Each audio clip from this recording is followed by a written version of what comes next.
Welcome to Taking Care of Mom and Dad. Today we have a special guest, Amy from Senior Helpers. So thank you for being here, Amy. Thank you for having me. So I would like to start with you telling us a little bit about yourself and how you got started. Sure. I've always been a very compassionate person, even as a little girl. I was ridiculous if I would see little stuffed animals on the side of the road, or I'd bring them home and wash them and put them in my bedroom and talk to them and put towels around them. And then even as I got a little bit older while I was in school, I always befriended the underdogs, or even a lot of the children that were in special classes that never felt that they fit in. So I always would walk them to class. I always felt bad, like they just needed a little extra attention, and it really made a difference. I even sometimes and send them postcards just so they felt like they had friends. And so I think it was always just a part of my DNA to be a compassionate, empathetic person.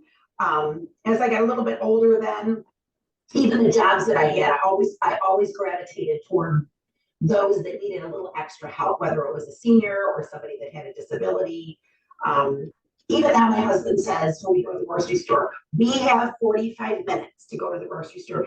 You are not here to help the world. Here's the let's go. So every job, I worked in a dentist office, always gravitated toward the seniors or those that needed help. And then when I moved to Florida, my father passed away at an early age. My mother needed assistance. When I got here, we had no idea that she had early onset dementia herself.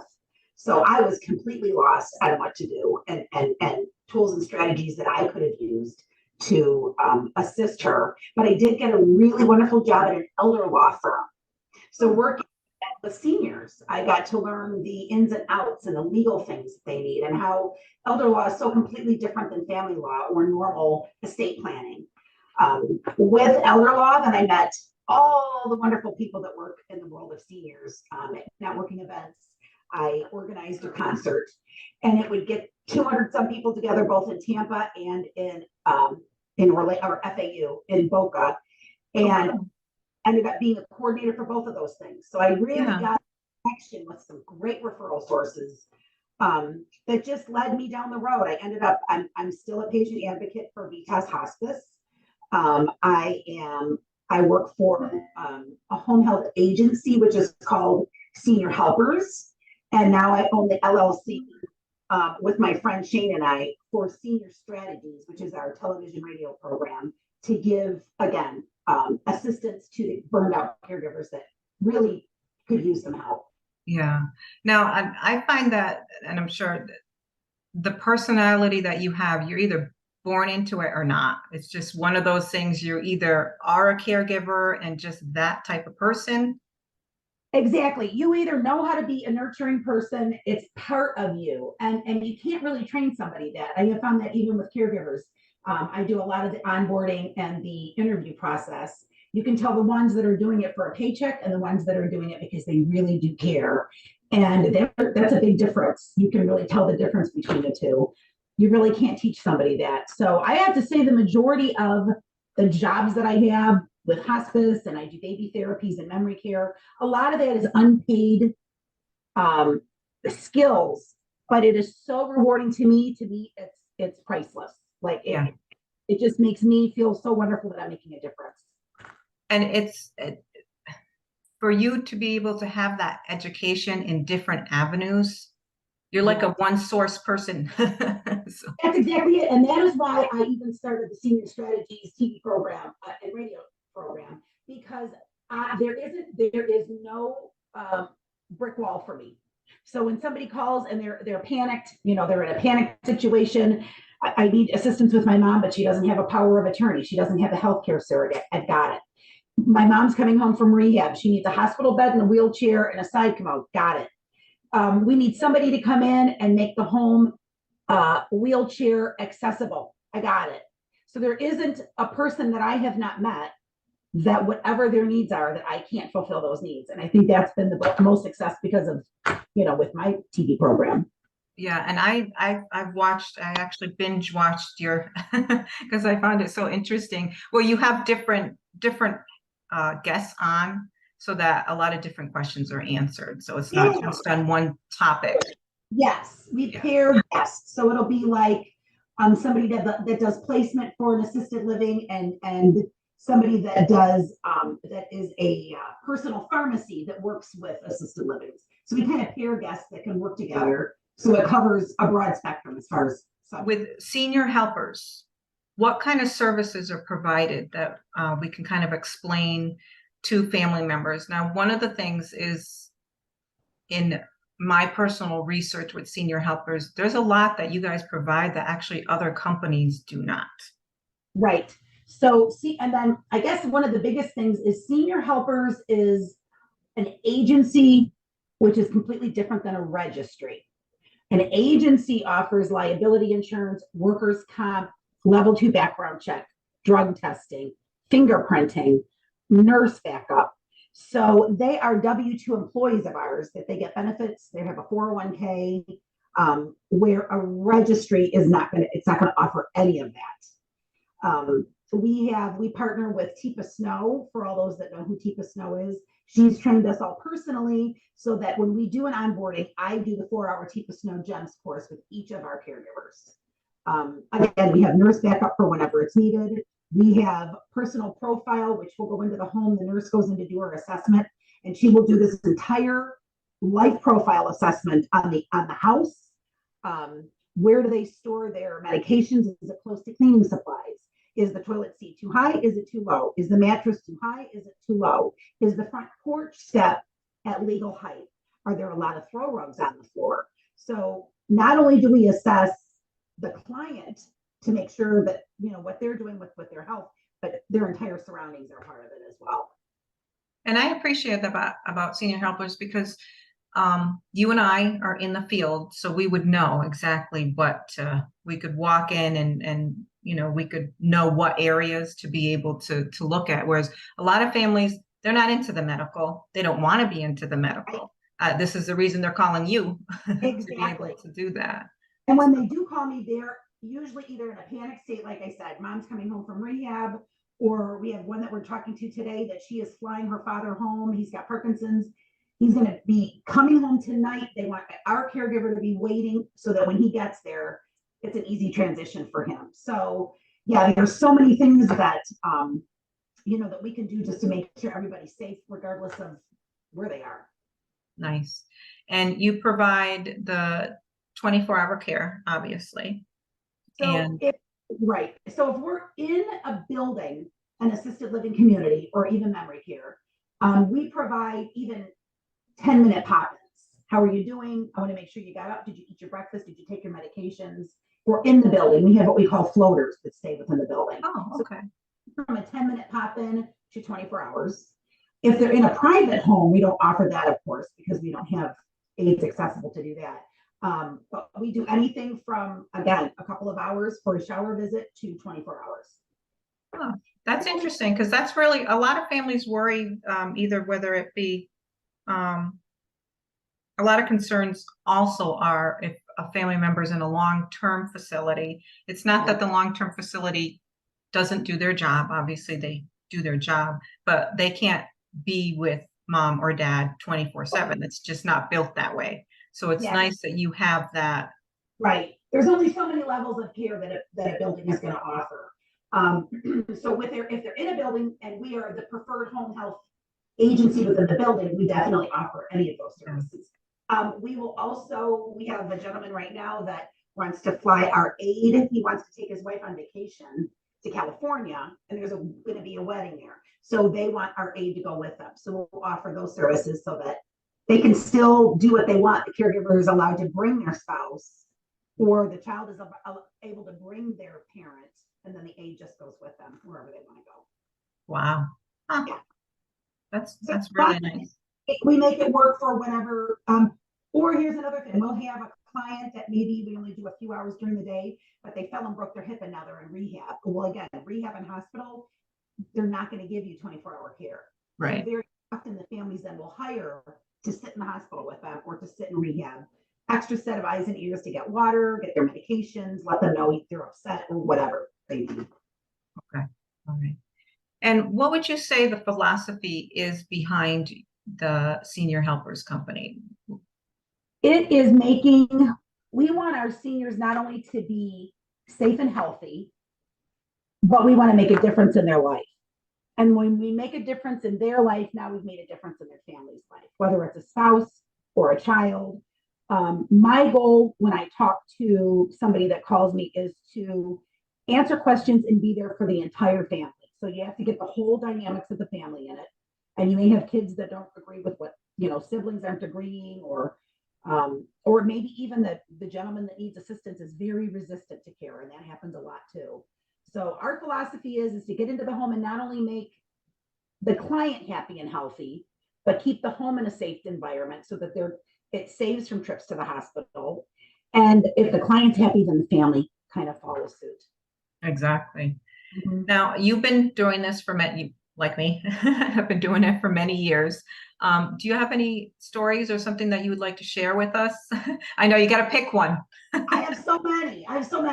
So I have to say, in fact, I even wrote down, where was the story? There are a couple of them. So with hospice, which I've been with hospice actually even a little bit longer than with senior helpers, I have the pleasure actually of getting to know the family as well as the patient. And then I'm honored to be the one to be with them at the end. It's just an honor to know that they've accepted me in and I can be there to help. And we had one woman that I was caring for, and she was unconscious for a while, and then she got that moment of clarity and a burst of energy and sat up and decided she wanted to have a Tupperware party. So we had one. I dressed her, I braided her hair. I invited several of my girlfriends over, and I said, just bring Tupperware with you, or something that looks like it. Yeah. And we made snacks and we had drinks, and Barbara was just absolutely tickled that she had a Tupperware party, and then she passed that next morning. That's so rewarding to know. And her husband was thrilled. See, now I'm gonna cry. Yeah. But her husband was thrilled that she was able to have just that blessing at the very end. But I have so many of them. So that was one that was a good one. It always brings tears to my eyes. So I bring baby dolls into memory care that look like real life babies. And so one of the days that I was in there, I may have told you the story. I was walking around kind of sharing the babies, and I noticed a gentleman that had Parkinson's. He was kind of sitting in his chair all kind of tightened up. Yeah. And was watching me with his eyes, and I sat a baby. I kind of wrapped the baby around his arm, so he was looking at it. And all of a sudden something triggered, and he had been nonverbal for at least 5 years. He started singing a lullaby to this baby. Oh my goodness. So we all took pictures. The aides were crying and taking videos of the whole thing. It was incredible. Come to find out, he was a retired OBGYN. Oh. And laying eyes on that baby opened something up in his little brain, and he started singing to this baby. So now it's a given. He gets a baby every single time I go in there. And if for that 10 minutes I make a difference in his life, or the family gets to see the videos and make a difference in their life, that is worth its weight in gold as far as I'm concerned. I love it. Lots of stories. Yeah. My last name is Decker. He has family up in New York, same name Decker. So he sees my name tag, and I pretend like I'm one of the family friends from up north. And every time I'm done, he'll go, oh, that warms my heart. I just love knowing that I'm friends with my Deckers. That warms my heart. And I think my favorite philosophy, with senior helpers, with senior strategies, with whatever I do, even with hospice, Dr. Wayne Dyer said, when you do a good deed to somebody, you pass on something, you do a good deed, you make them feel good. It raises the feel-good endorphins, which then it raises their immune system. You've made a difference in their health that day. It not only does it to the person that you're doing the good deed to, but it does it to you that's doing it, and anybody watching, it gets the same benefit. So being kind and showing compassion, it's a lifesaver, literally. It does a body good just to be a kind person. And I think that's our philosophy all in general. Yeah, it's true. And I know in nursing, I'm dating myself right now, but in nursing school years ago, that's what they taught. Just to even take it, people don't realize that it only takes a couple minutes. It's not like you have to sit there for an hour or have some in-depth. They can't do that usually when you're dealing with that population. But just to show that interest for that couple minutes and have that conversation. Yes, and again, that's something that, so I just recently got certified in Parkinson's training. And I learned so many things even about that with Parkinson's or even like Lewy body dementia, there's a lot that come with hallucinations. And very often the family doesn't know how to deal with it. The spouse is in denial. There are not children in the kitchen. There's not a hole in the floor. But if you just recognize it and listen to them and say, I'm going to go take care of that. I just had a woman call and she said, I can't come to your support group because I hold 2 support groups as well. My husband thinks the dog is on fire and I can't let him, I can't like persuade him to know that that's not the truth. I said, then go with it. You're right. The dog is on fire. Let me go take him. I'm going to go take him. He's fine now. When you say that's not happening, then they're not being listened to. They're not being heard. They just want to be heard.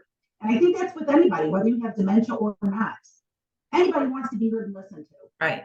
Somebody with Parkinson's having hallucinations, those are little tips that you can learn to help that person. Better day for them. Yeah. When I do communication training, that's one of the things that I teach, that we are not lying by stepping into their reality. Right. We're actually helping them. And those times are sometimes called a therapeutic fib. It's okay to have a therapeutic fib. If mom thinks there's a hole in the floor or there's little children running around, fine. That's fine. I'll take care of those kids and we're going to have them go outside and play for right now. A therapeutic fib can save a world of arguments. True. So true. I recently wrote a letter for family members that are on the fence about hiring a caregiver.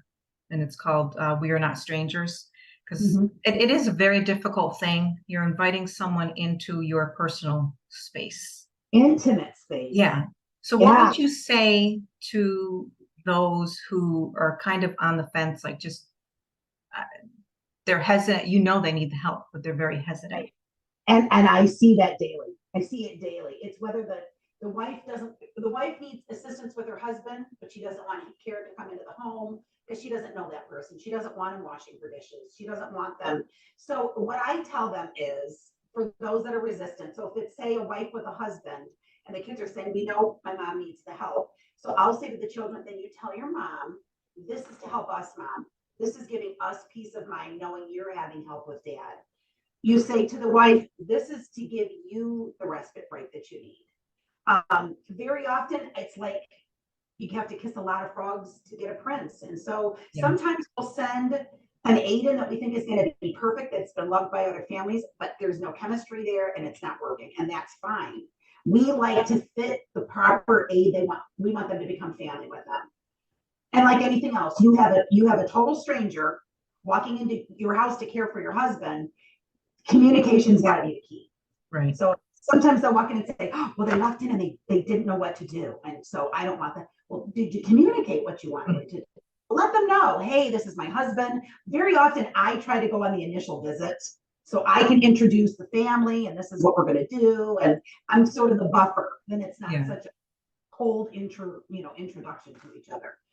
But just finding a good fit is the most important thing. So the more you can tell me about what the needs are and what the wants are and what their habits are and maybe things that they're afraid of, I can find a better fit to know for that person to go into the home.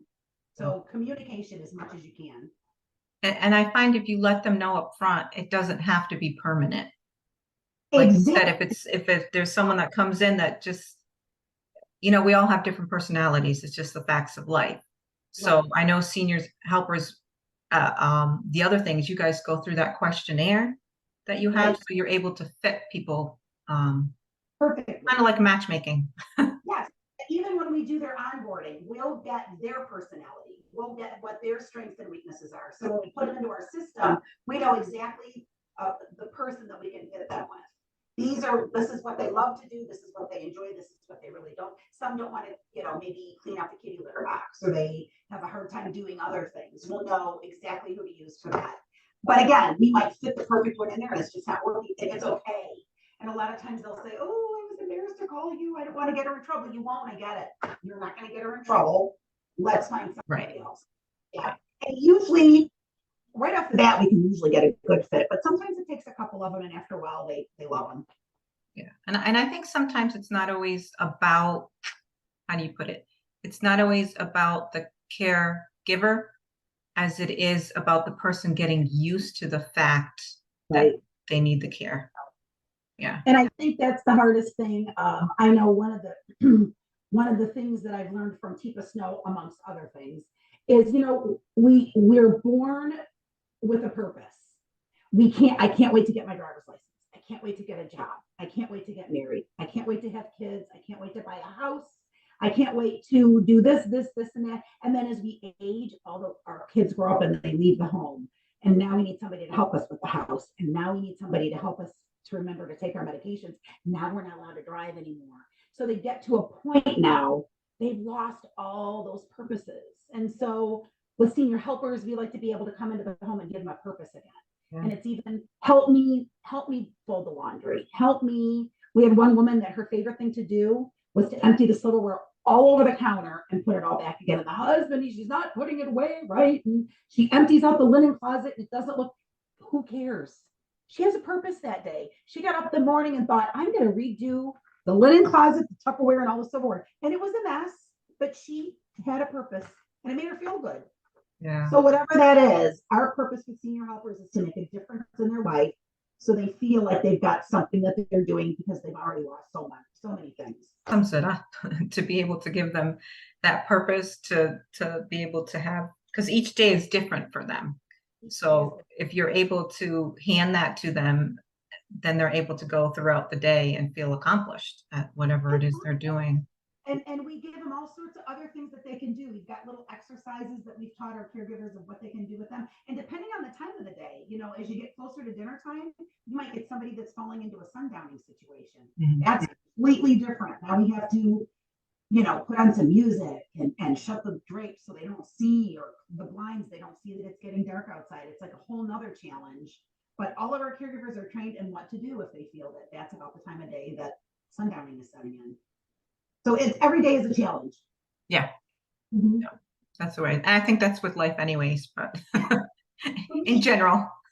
Exactly. Thank you, Amy, for talking with us and sharing some of your wonderful stories. I will leave a link below to Senior Helpers in Florida, the company that you work with. And I will also leave a link to your YouTube channel, Senior Strategies, along with a connection to your Facebook.